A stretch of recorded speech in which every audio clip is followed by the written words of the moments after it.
Universitas Telkom memiliki gedung kampus dengan standar hotel bintang 5, tersedia 10 kampus dengan lokasi yang strategis. Menyediakan banyak pilihan program studi.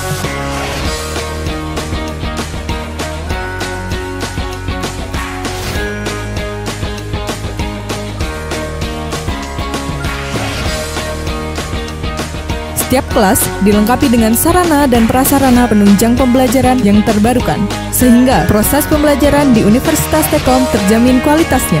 Tersedia kelas karyawan sehingga mahasiswa dapat kuliah sambil bekerja.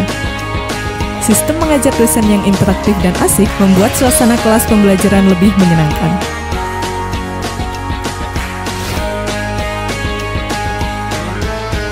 Universitas Telkom, kuliahnya menyenangkan.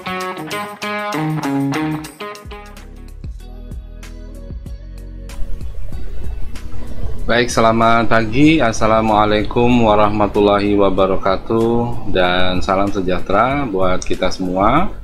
Bertemu lagi dengan saya di pertemuan hari ini. Di video hari ini kita akan membahas mengenai teknologi internet untuk pokok bahasan, yaitu domain name system atau sistem penamaan domain yang ada di internet. Untuk itu saya persilahkan untuk segera gabung di live streaming di YouTube dan segera login ke Siakat untuk presensi kehadiran Anda di kuliah pada hari ini. Baik, saya akan mulai saja masuk pada materi hari ini, yaitu mengenai sistem penamaan domain atau domain name system. Ya, jadi domain name system ya, ini adalah sebuah penamaan untuk pengenal ya di internet, atau sering disebut dengan URL, Universal Resource Locator ya. Nah, jadi sistem ini akan menyimpan informasi tentang nama dari host atau nama dari komputer yang terhubung di internet, maupun nama domain yang ada dalam bentuk basis data yang tersebar atau distributed database. Artinya nama-nama domain ini akan disimpan di komputer-komputer atau host yang menjadi DNS system ya. Nah, maka dengan terhubungnya di jaringan komputer dan internet ya, distribusi dari data domain name system ini bisa dihubungkan, bisa diakses oleh semua komputer yang terhubung di internet.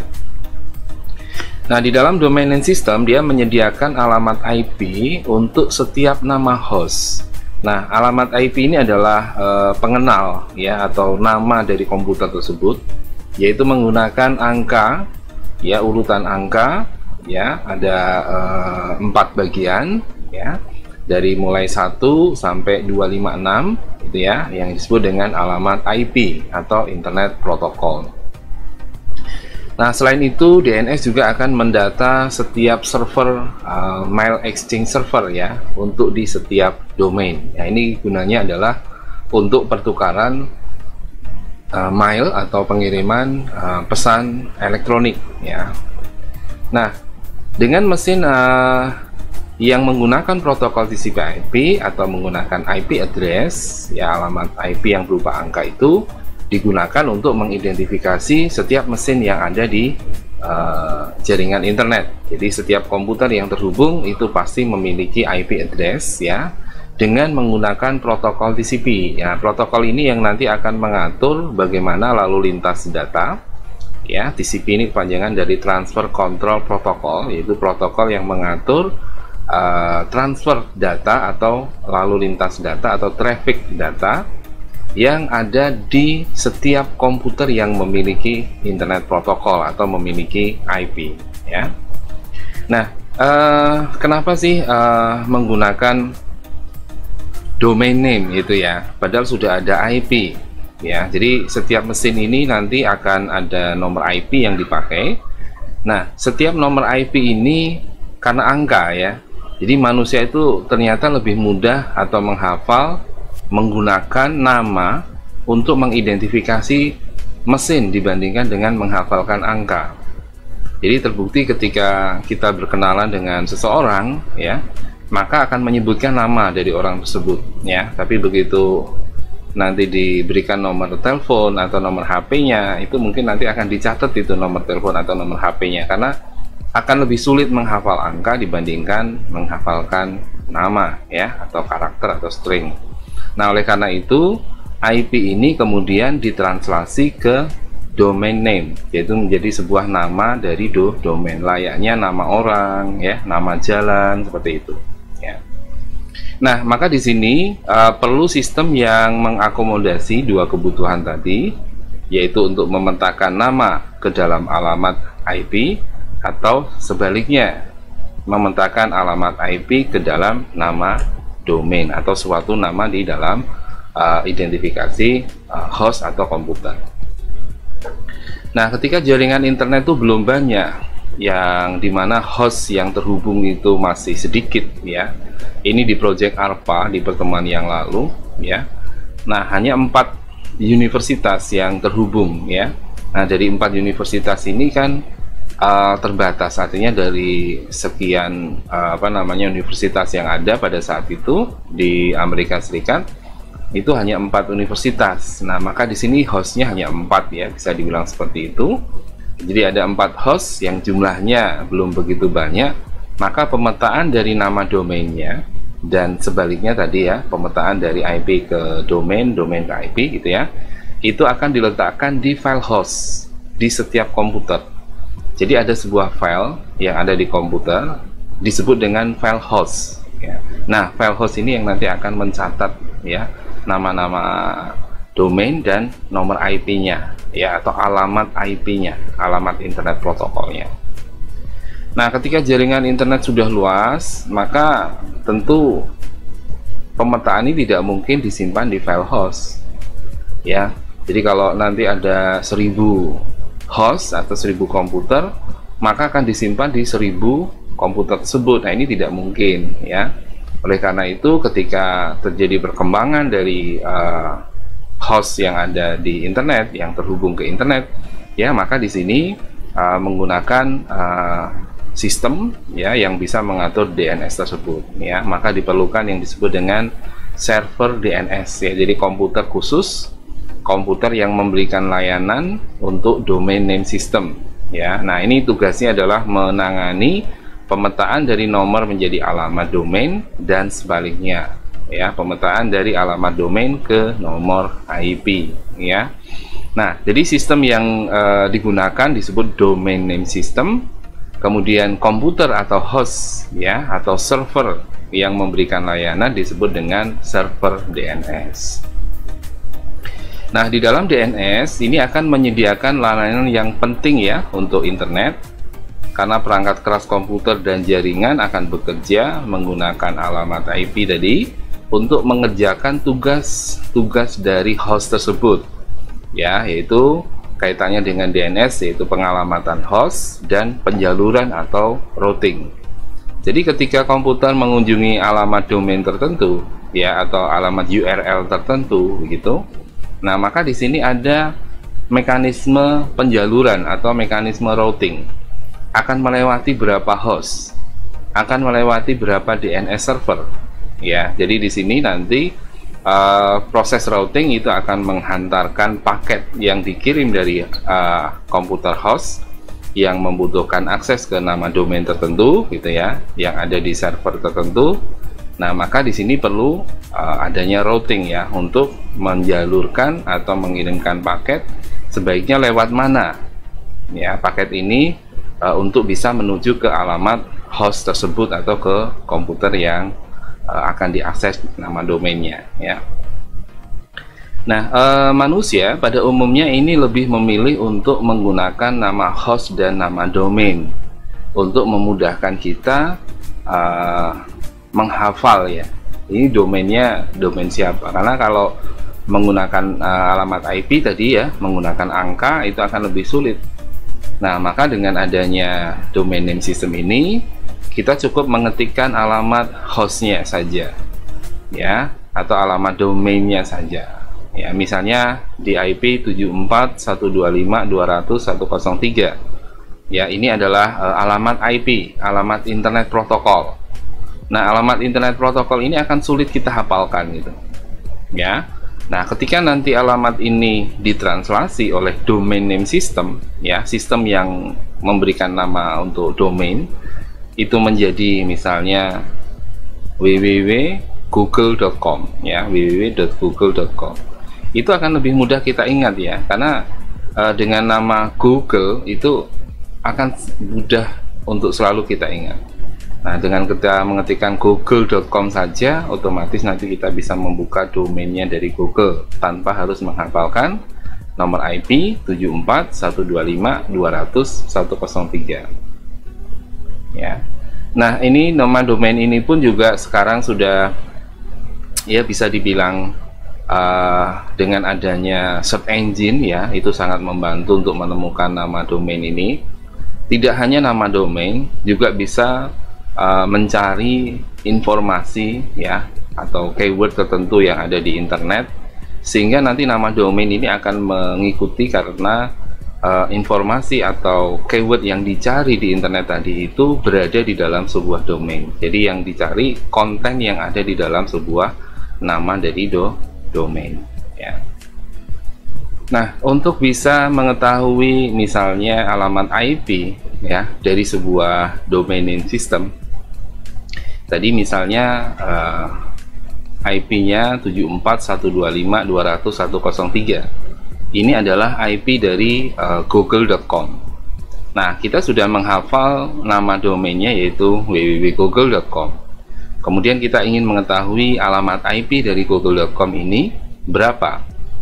Nah, kita bisa menggunakan perintah ya melalui command prompt. Jadi Anda ketik di start menu itu, kemudian Anda ketik command gitu ya, atau CMD, lalu Anda tekan enter. Nah, di sini nanti akan tampil command prompt seperti ini. Kemudian Anda ketikkan ping. Ya, ping ini adalah perintah untuk mendapatkan ya informasi dari alamat internet protokol atau IP dari sebuah domain. Misalnya ping www.google.com. Nah, dengan kita memberi perintah itu nanti akan ada 4 jawaban atau replay di sini ya. Jadi kalau memang ada jawaban akan ditampilkan alamat IP-nya. Kalau tidak ada jawaban, ya nanti akan keluar pesan request timeout, ya, atau tidak ditemukan domain tersebut.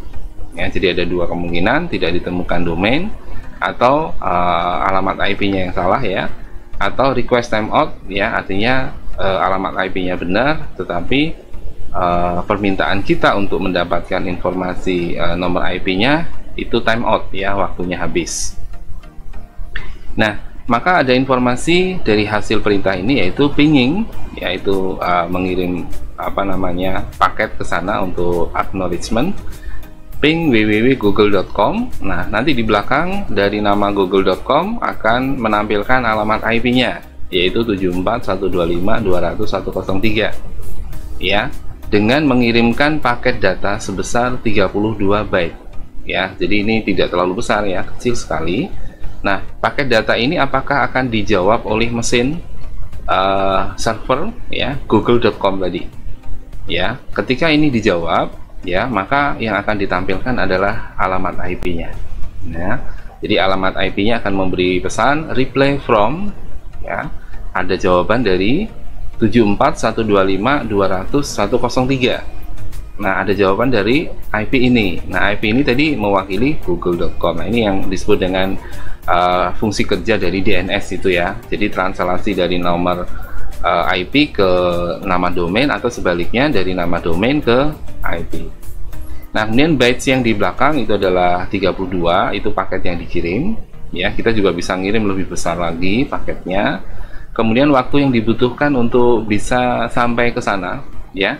Kemudian google.com memberi respon atau jawaban itu waktunya sangat pendek ya, 24 milisecond ya. Jadi 24 milidetik gitu ya. Kemudian time to live-nya ini ya, waktu itu hidup dari paket ini yaitu 104 atau 104. Anda lihat di situ waktu yang dibutuhkan ya untuk yang respon yang keempat gitu ya, replay yang nomor 4 itu timenya butuh 25 milisecond ya, jadi meningkat 1 milisecond saja. Jadi sangat kecil sekali ya, ini belum ada 1 detik ya, jadi sepersekian detik ya. Nah, dari paket yang dikirim tadi ya ke IP itu diterima 4 ya, paket send 4, receive 4, loss-nya 0, jadi tidak ada paket yang loss, tidak ada paket yang hilang di tengah jalan ya, di tengah perjalanan transmisi datanya. Kemudian rata-rata round trip ya untuk paket ini dikirim ya, minimumnya tadi berapa? 24 milisecond, maksimumnya berapa? 24 milisecond, average-nya 24 milisecond ya rata-ratanya. Nah, ini adalah cara untuk kita mengetahui alamat IP atau nomor IP dari sebuah domain yang kita ingin akses ya, apakah domain itu memberikan respon untuk paket data yang kita kirim ya, kemudian kita bisa membukanya di website. Nah, kemudian bicara tentang DNS ya, DNS ini punya sejarah. Pada zaman proyeknya ARPANET dahulu, setiap komputer yang ada di jaringan komputer akan menggunakan file host.txt. Nah, ini tadi sudah disebutkan di depan bahwa pada saat komputer yang terhubung ke internet belum banyak ya, maka alamat dari domainnya itu atau alamat hostnya itu disimpan di komputer setiap komputer yang ada di jaringan komputer ya. Jadi di situ ada di sebuah perguruan tinggi yaitu Stanford Research Institute ya. Nah, file ini tugasnya adalah untuk memetakan alamat angka ke nama ya. Jadi alamat angka itu tadi IP, nama itu adalah nama domainnya. Nah, bagaimana dengan sistem operasinya ya? Sebagian besar sistem operasi saat ini menggunakannya baik secara baku maupun melalui sebuah konfigurasi tertentu ya. Nah, sistem operasi ini adalah sistem yang harus ada di komputer sebelum aplikasi bisa dijalankan ya. Jadi sistem operasi digunakan untuk mengenali komponen-komponen yang ada di sistem komputer dan bisa menjalankan sistem komputer itu sesuai mekanismenya untuk bisa menjalankan aplikasi-aplikasi yang terinstall ya di dalam komputer tersebut gitu ya.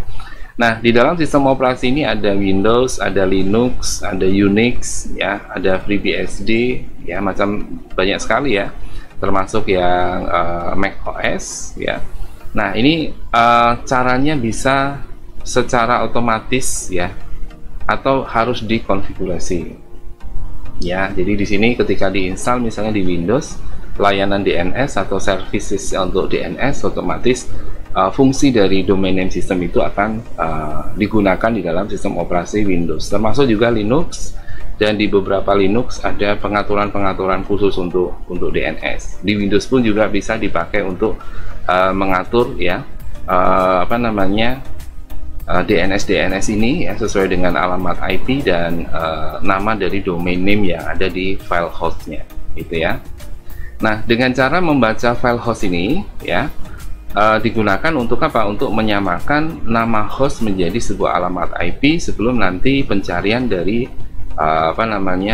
nama domain menggunakan DNS ya. Jadi host ini dipakai untuk membuat penyamaan dulu ya dari nama hostnya, apakah nama hostnya sudah sesuai dengan file yang ada di host.txt ini ya, dengan nama domain yang nanti akan digunakan atau akan dicari ya. Nah, keterbatasan dari file host bahwa setiap saat ya, ternyata alamat komputer atau nama domain atau alamat IP itu berubah. Maka setiap sistem yang hendak terhubung dengan komputer harus melakukan update terhadap file host. Artinya karena komputernya bertambah ya, ada kemungkinan juga yang berubah ya alamat IP-nya atau nama domainnya, maka di situ harus diupdate gitu ya. Nah, untuk bisa melakukan update ini berarti setiap saat gitu, karena perkembangan host sampai dengan saat ini itu bukan main ya besarnya ya, atau mulai dari awal project ARPANET ya, itu berkembangnya cukup cukup signifikan ya. Oleh karena itu harus selalu melakukan update ya. Nah, dengan adanya perkembangan jumlah jaringan komputer yang terhubung atau komputer-komputer host yang ada di jaringan itu terhubung, nah maka di sini tidak bisa lagi menggunakan file host tadi ya. Maka dibutuhkan sebuah sistem. Nah, sistem DNS ini yang nanti akan menggantikan alamat host hanya di satu lokasi saja.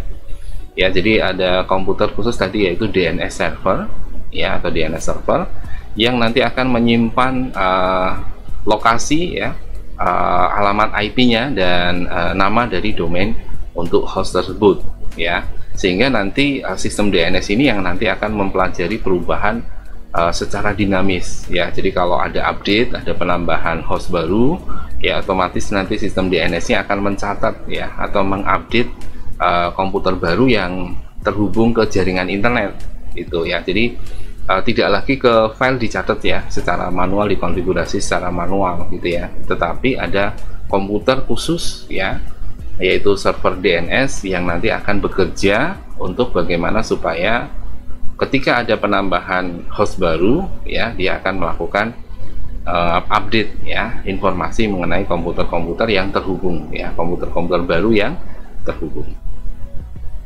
Nah, ini adalah contoh dari file host ya. Nah, file host ini akan mencatat ya mapping antara IP address dan nama hostnya ya. Jadi pemetaan antara alamat IP-nya dengan alamat domainnya ya. Contoh di sini misalnya ya, ini adalah alamat IP-nya yaitu 112.54.94.97. Nah, ini adalah alamat domainnya yaitu reno.acne.com ya. Ini sebagai source server ya, jadi server sumber gitu ya. Kemudian di sini ada hostnya. Nah, ini ya, ini Reno ini sebagai server, X-nya ini adalah hostnya, x.acme.com. Nah, ini alamat IP-nya adalah 38.25.63.10. Ini sebagai X client host.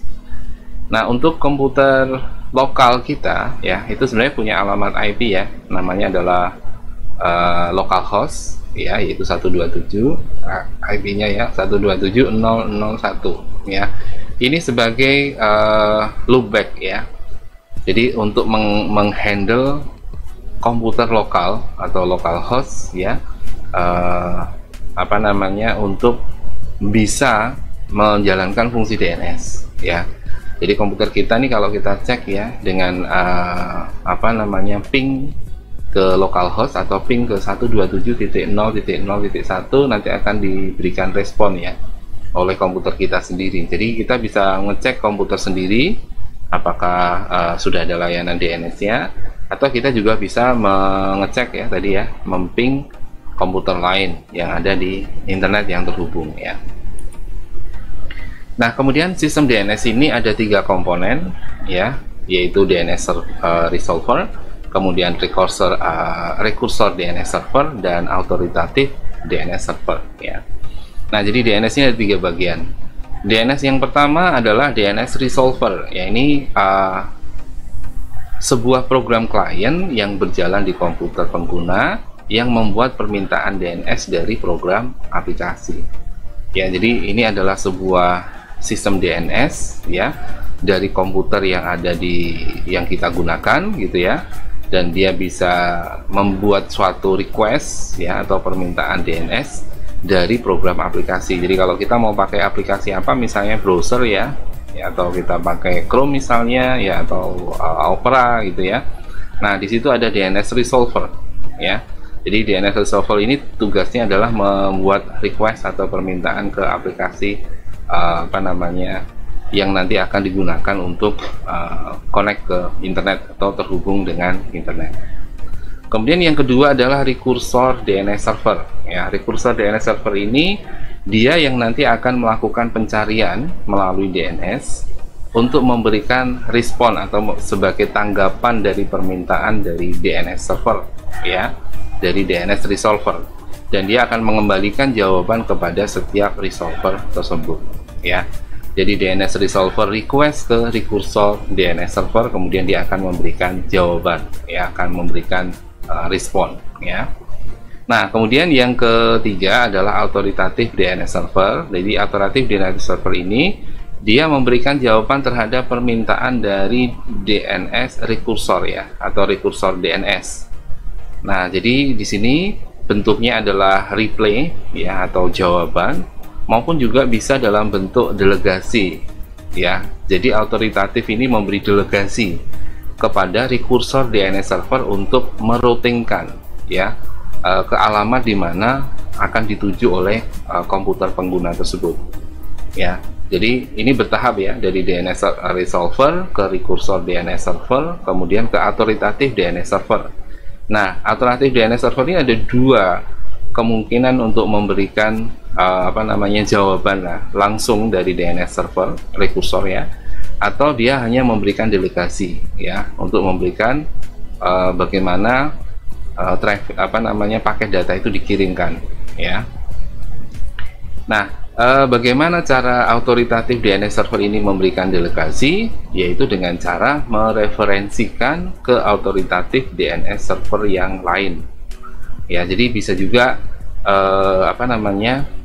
autoritatif DNS server ini memberikan referensi ke DNS server yang lain ya. Jadi DNS autoritatif server ini tidak hanya satu, tapi jumlahnya bisa lebih dari satu. Nanti kita lihat bagaimana autoritatif DNS server ini akan bekerja. Nah, kemudian ada root name server ya. Root name server ini adalah database yang menjawab permintaan nama dari domain dan IP address. Nah, ini disebut dengan root name server. Ya, isinya adalah database. Di sana ada mekanisme untuk memberikan jawaban terhadap request permintaan nama domain dan IP address ya. Namun server ini tidak memiliki jawaban yang tepat untuk informasi dari domain yang dicari ya. Nah, maka nanti root name server ini biasanya ada di sebuah server internet service provider ya, untuk menyimpan database yang terkait dengan nama domain ya Pak, nama domain dan IP address-nya. Akan tetapi server ini nanti bisa meneruskan permintaan informasi ke pihak yang lebih mengetahui. Nah, jadi root name server ketika tidak menyimpan database-nya, dia akan alihkan ke root name server yang lain ya. Nah, di sini ada 13 root name server yang bekerja, yaitu root name server diurutkan secara alfabetis ya, dari A sampai M ya. Contohnya adalah root name server yang dikelola oleh Internet System Consortium, oleh VeriSign, oleh ICANN atau University of Maryland, dan US Army Research Lab ya. Ini adalah root server yang organisasi yang mengelola root server gitu ya. Nah, tujuannya ya supaya nanti untuk memudahkan tadi ya proses mekanisme DNS tadi ya, cara kerja dari DNS tadi itu ya, didukung oleh root name server ini. Nah, kemudian terkait dengan DNS query. DNS query ini adalah istilah teknis ya untuk meminta informasi mengenai IP address.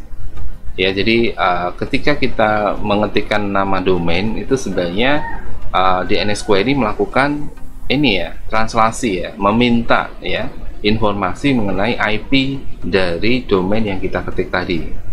Ya, jadi kalau kita ngetik di browser ya alamat URL tertentu atau nama domain tertentu, maka DNS query ini akan mulai bekerja.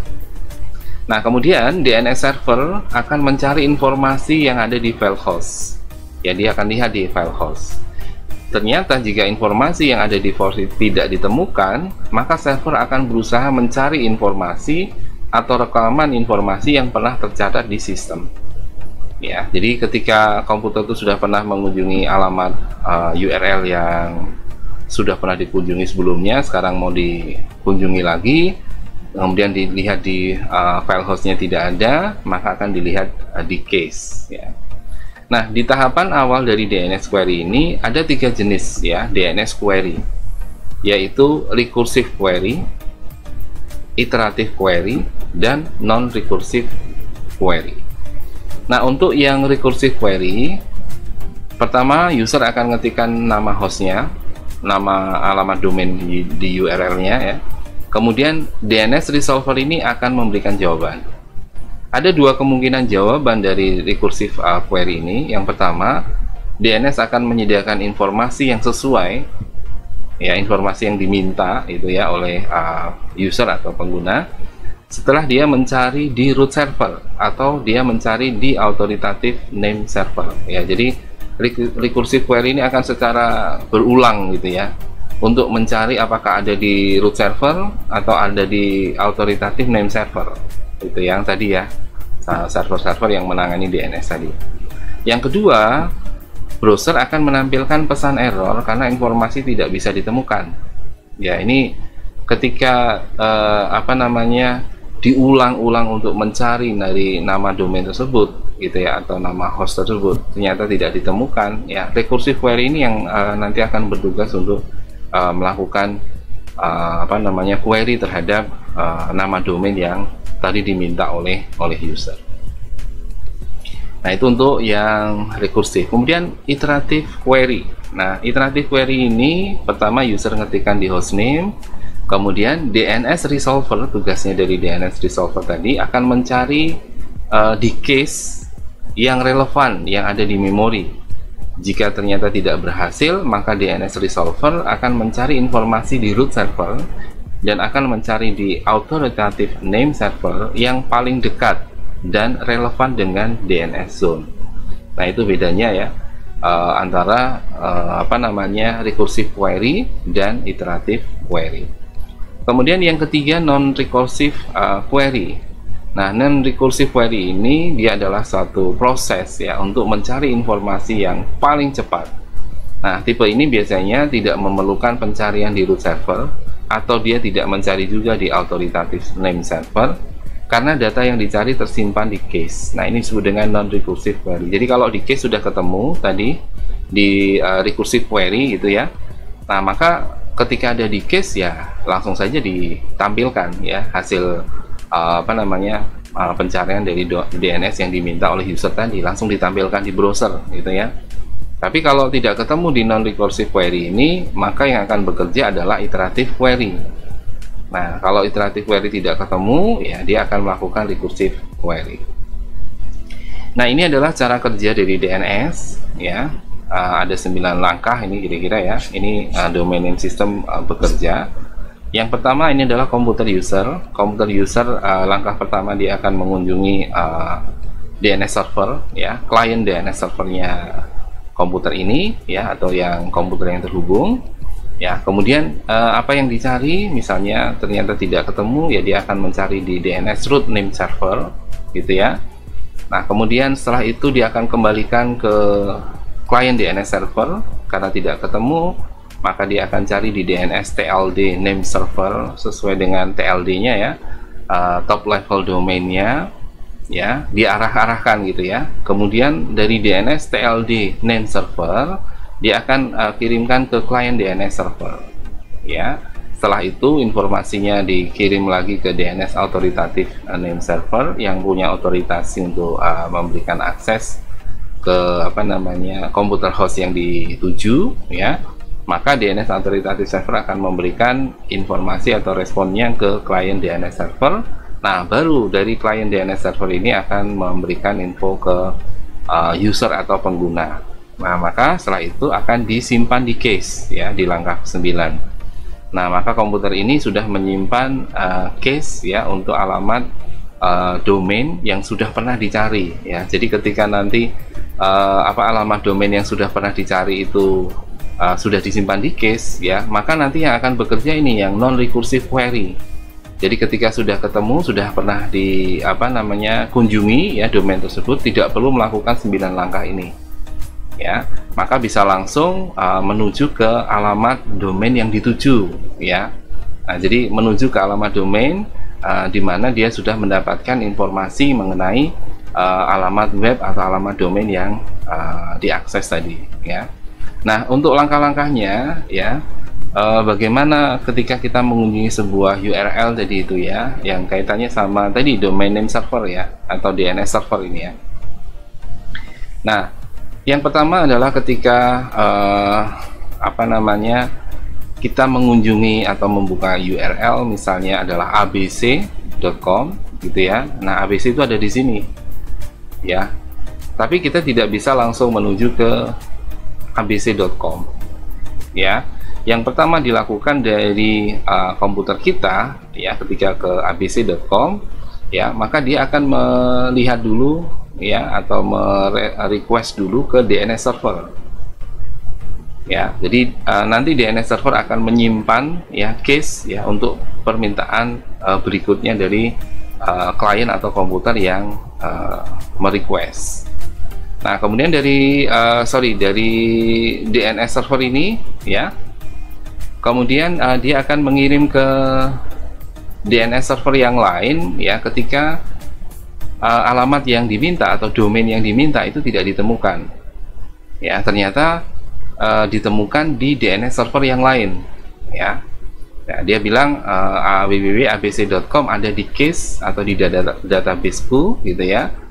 Itu akan menuju ke alamat IP nomor 74.125.6843 ya. Jadi nomor IP 74.125.6843 ini adalah hasil kerja DNS atas permintaan alamat URL dari abc.com gitu ya.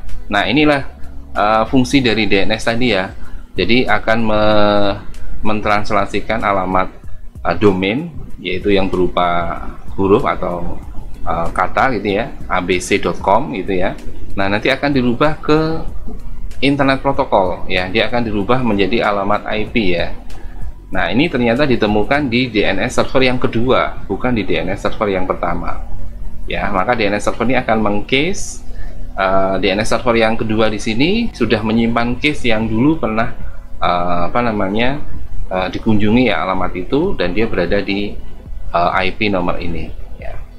Nah, kemudian langkah keempat ya, kemudian dia akan kirim ke sini ke DNS server yang kedua ya, dan dia akan menyimpan ya. Jadi yang pertama tadi alamat ABC itu tidak ada di sini ya, dicari ke DNS server yang lain ya. Ketika ada, dia berikan informasi ke DNS server yang tadi belum menyimpan, dia akan simpan ya di langkah yang keempat ini ya. Dia akan simpan case-nya ya sesuai dengan informasi IP yang dikirim dari DNS server yang kedua ini.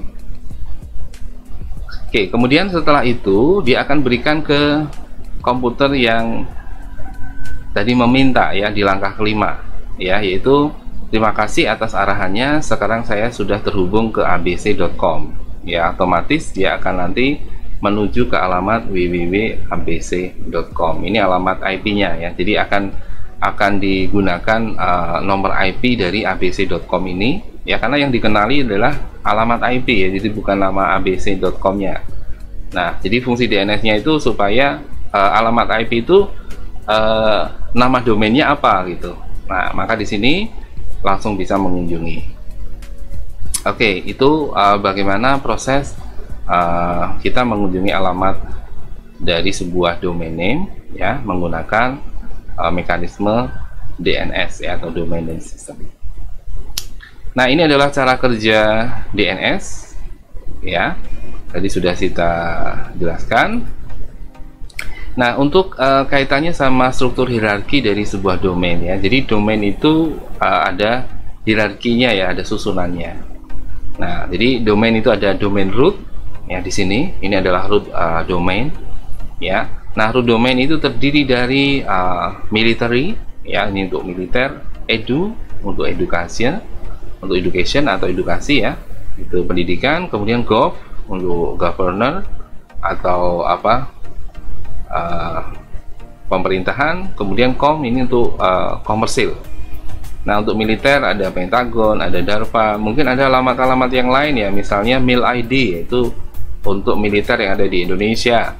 Kemudian edu ada misalnya MIT ya, ini universitas ya, kemudian Universitas Yale ya, dan universitas-universitas yang lain yang menggunakan domain name edu ya, top level domainnya. Kemudian ada gov, ada NSF, ada White House ya, ini untuk pemerintahan. Lalu untuk com ini adalah untuk perusahaan-perusahaan yang komersial ya, ada IBM misalnya di sini. Nah, IBM itu punya subdomain, ada Relay, ada Watson. Relay punya subdomain ITRO misalnya seperti itu. Nah, kaitannya dengan IP address. IP address ini adalah alamat unik untuk perangkat komputer atau device yang digunakan untuk mengidentifikasi dan berkomunikasi dengan komputer lain ya di jaringan komputer. Nah, alamat ini nanti akan ditentukan dengan menggunakan standar IP atau Internet Protocol.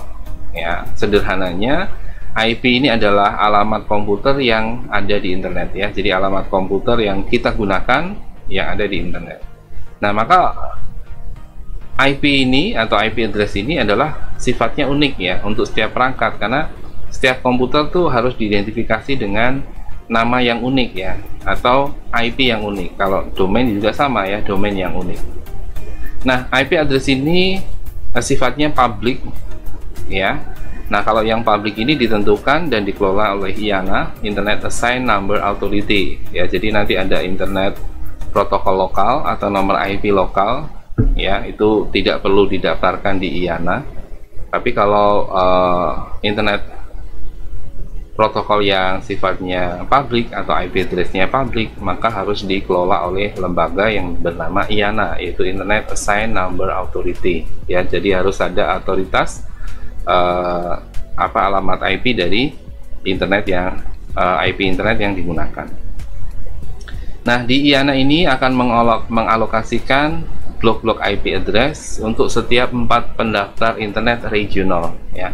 Jadi di bawah IANA ini ada beberapa internet regional yang digunakan untuk pendaftaran alamat IP, yaitu ARIN, RIPE NCC, kemudian APNIC dan LACNIC ya. Nah, kemudian ditetapkan blok yang lebih kecil lagi dari alamat IP ke Internet Service Provider ya. Jadi dari ARIN, RIPE, NCC, APNIC dan LACNIC baru turun ke ISP ya, ke Internet Service Provider untuk misalnya ada sebuah domain baru yang membutuhkan IP public ya, maka nanti ISP atau Internet Service Provider akan mendaftar ke ini ya, ke ARIN, RIPE, NCC, APNIC atau ke LACNIC untuk bisa mendapatkan IP address public sifatnya. Nah, untuk mengetahui IP address kita bisa menggunakan perintah IP config ya. Jadi di CMD Anda bisa ketik CMD misu atau command ya, enter, lalu ketikkan IP config ini untuk mengetahui konfigurasi dari IP yang kita gunakan ya. Misalnya di sini IPv4 ya, IPv versi 4 ya, di 192.168.0.106. Nah, ini adalah IP lokal kita ya. Jadi IP lokal. Nah, kemudian IP lokal ini terhubung ke gateway ya. Jadi komputer yang kita gunakan terhubung ke server lokal yang ada di kantor ya, atau di perusahaan yang ada di tempat kita bekerja ya biasanya. Nah, atau di sekolah ya, di lembaga pendidikan ya. Nah, maka nanti di sini 106 akan terhubung dulu ke 1 ya, ke IP ini untuk bisa keluar menggunakan internet ya.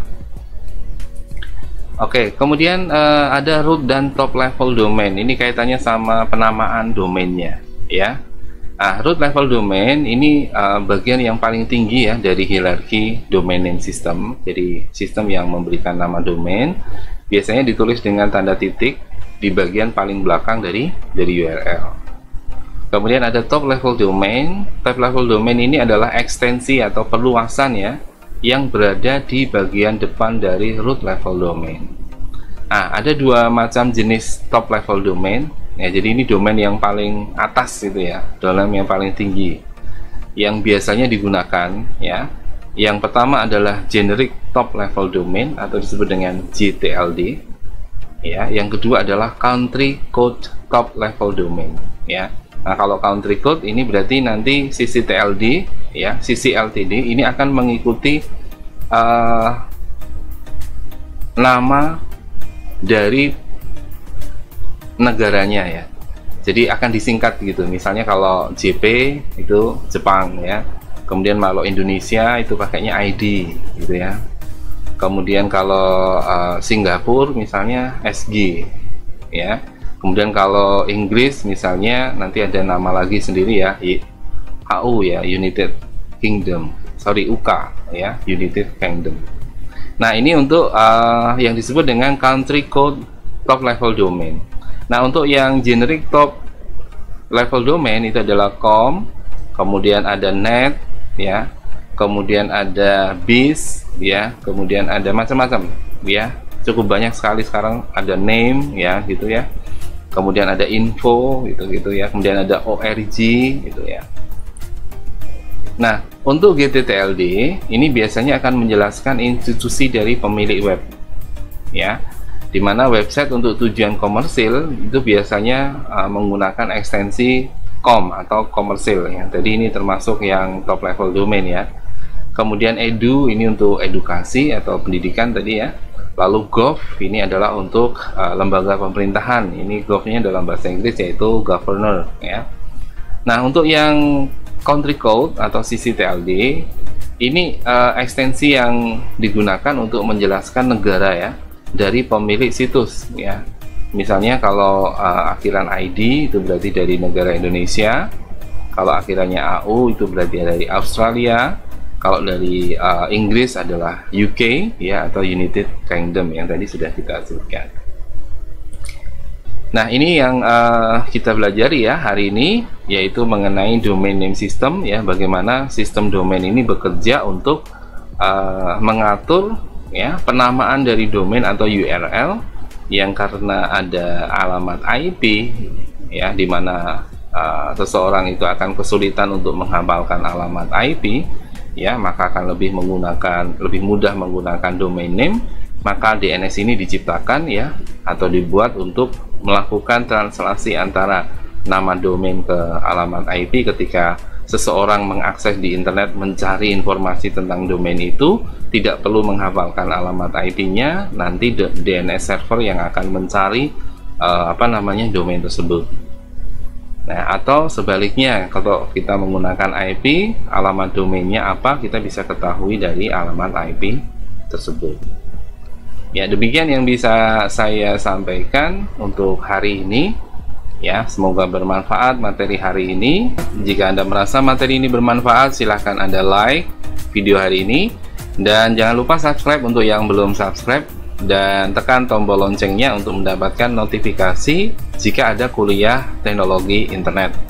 Terima kasih, selamat siang. Wassalamualaikum warahmatullahi wabarakatuh. Dan salam sejahtera bagi kita semua. Ketemu.